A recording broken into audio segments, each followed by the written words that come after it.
নাম অভিজিৎ রায়। অষ্টম শ্রেণীর পড়ো। প্রকল্প শিরোনাম শাক-পাচলির অসুস্থ করা, জৈব সার প্রস্তুত করা। খাটনি: আমি আমার ব্যবহার করা শাক-পাচলির বাকলি বা অসুস্থ যতে তাতে নেফেলাই এটা নির্দিষ্ট ঠাইত গাঁত খান্দি পাতি থলে আৰু কেইদিনমান পিছত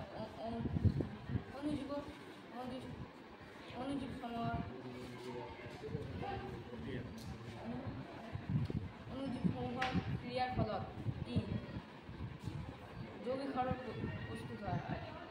ই আমাৰ খেতিপথাৰত প্ৰয়োগ কৰিলে ই আমাৰ শস্য উৎপাদন বৃদ্ধি করে আর আর্থিকভাবে সহায় হয়। উপকারিতা: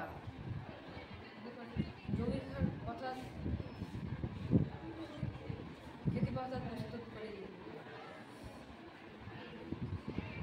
ব্যবহার করিলে জৈবিক সার খেতিপথার ব্যবহার করিলে শস্যের উৎপাদন বৃদ্ধি হয় আর এই মাটির